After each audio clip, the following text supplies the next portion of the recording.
Now, I want to cross over to the United States live now. We're getting an update on Sunday's crash in which Kobe Bryant, his daughter, and others died. 9 people died. Let's go live and listen in for any updates here. The NTSB is an independent federal agency charged by Congress with investigating every civil aviation accident in the United States and significant accidents in other modes of transportation. We're here to conduct a safety investigation, and our mission is not to just determine what happened, but why it happened and how it happened to prevent this accident, a similar accident, from ever happening again. Before I go any further, I want to once again extend our deepest sympathies to those who lost loved ones in this tragic event. I can't imagine what the families and friends of those who perished in this accident are going through, but know that our hearts go out to you, and you will be on our minds over the next days and months and years ahead. This morning we began with an organizational meeting where we established parties to the investigation.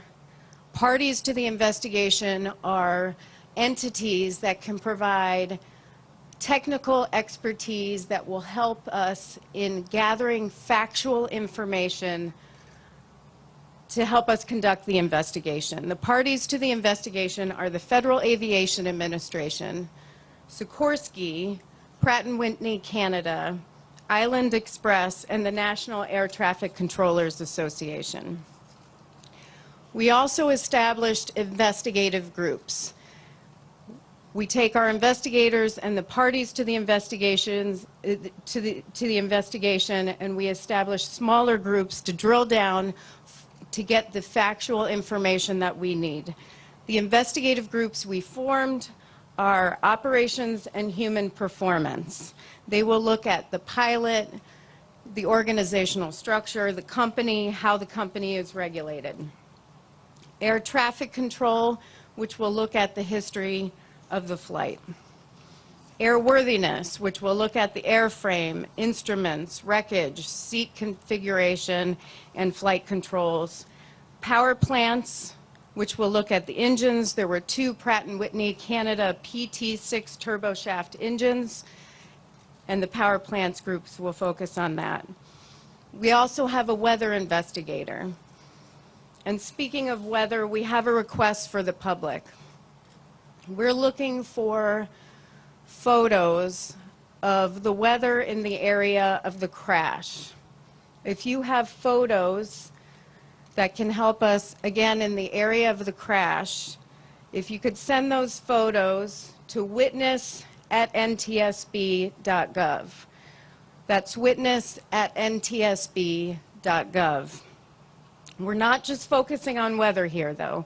We take a broad look at everything around an investigation, around an accident. We look at man, machine, and the environment, and weather is just a small portion of that. So we would appreciate the public's assistance. If you have that, please send that in, again, to witness@ntsb.gov. We also went on scene today. Our investigators began documenting the scene, collecting evidence, taking pictures, and we had drones in the air to begin mapping the wreckage. There have been a lot of questions about the FBI and why the FBI is here.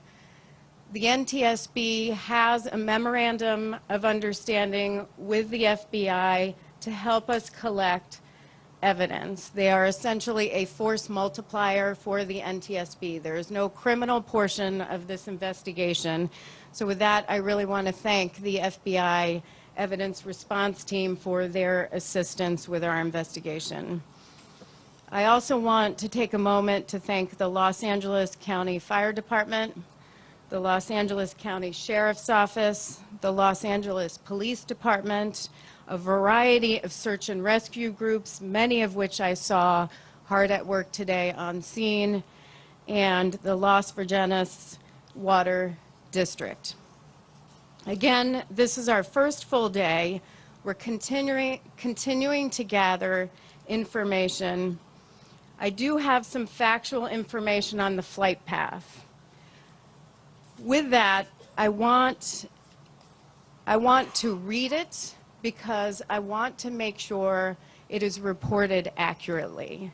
And so if you'll bear with me as I read it, its initial information shows that the helicopter was flying under visual flight rules, or VFR, from John Wayne Airport to just southeast of Burbank Airport. Around Burbank, the pilot requested to transit controlled airspace under special visual flight rules. Special VFR is an air traffic control authorization that allows an aircraft to proceed through controlled airspace at less than the basic VFR minimums of 1,000-foot ceiling and 3 miles visibility. ATC advised the pilot there was a delay due to traffic. While awaiting approval, the helicopter circled for 12 minutes until the special VFR was approved by air traffic control. The helicopter transited the Burbank and Van Nuys airspace at 1,400 feet and proceeded south, then west. The pilot requested flight following to continue to Camarillo, but Southern California TRACON advised the pilot that they were too low for flight following. Approximately 4 minutes later, the pilot advised they were climbing to avoid a cloud layer. When ATC asked what the pilot planned to do, there was no reply. Radar data indicates the helicopter climbed to 2,300 feet and then began a left descending turn. Last radar contact was around 9:45 a.m. and is consistent with the accident location. I anticipate we'll have more factual information to share tomorrow. I believe we will have a press briefing at some point tomorrow. Please monitor our Twitter feed at NTSB_newsroom, where we'll put out the time of the press conference. I do anticipate we will be here about 5 days on scene to collect perishable evidence. We're going to continue to document the scene. We are not here to determine the cause of the accident. We will not determine that on scene. On scene, we are here to get the perishable evidence. So with that, I will take some questions. And again, monitor our Twitter feed for tomorrow at NTSB_newsroom.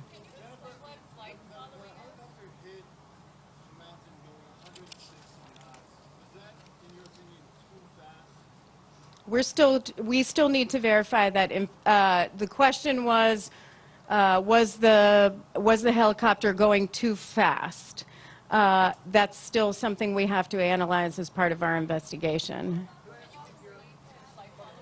The question is, what is flight following? And I do think that is important. Flight following is radar assistance for the flight and helps the pilot avoid traffic. It's communication between, in this situation, air traffic control and the pilot. It is when air traffic control said they were too low, it wasn't that they were too low, it was too low to provide flight following assistance. It can be, yep. Any other pilots in the area have similar issues with this weather? The question is, did anyone else report similar issues in this weather? That is part of our interview process, and they'll be looking into that. Near the crash site, you said the fog was as thick as milk. Should that pilot have been flying around this area with the fog that bad? The question is, should the pilot have been flying in the fog at that time? I mean, that's part of our investigation. We look at weather, and we'll have to determine that at some point. Steve. Hold on. Could I ask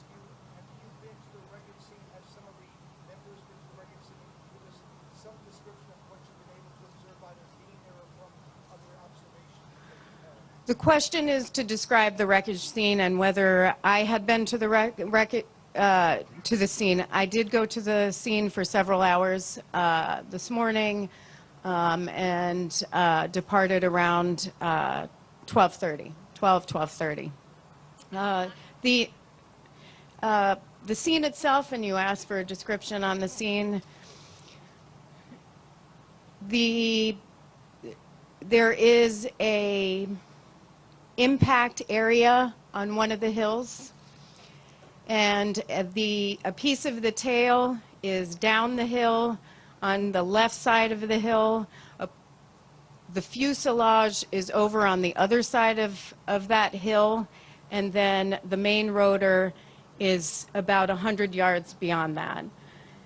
It looks about, the debris field is about 500 to 600 feet. So. And what is the debris? What does the debris field tell you about the force of the impact at this point? The question is, what does the debris field tell us about the force of the impact?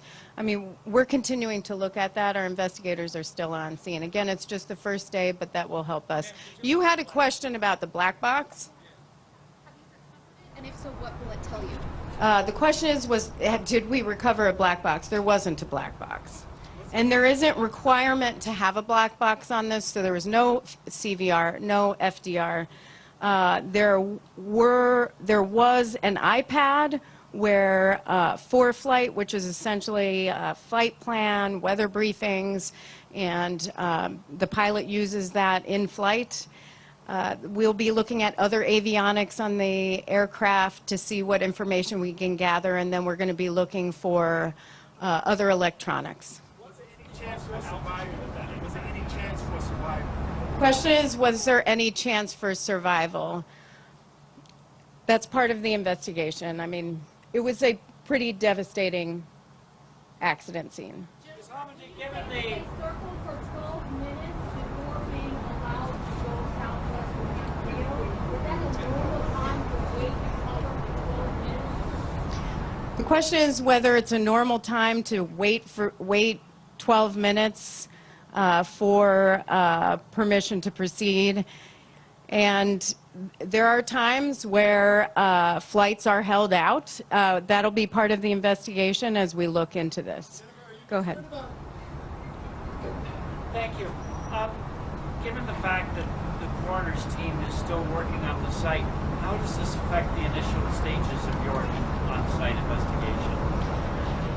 The question is, given the coroner is still on site, how does this impact our investigation? It doesn't.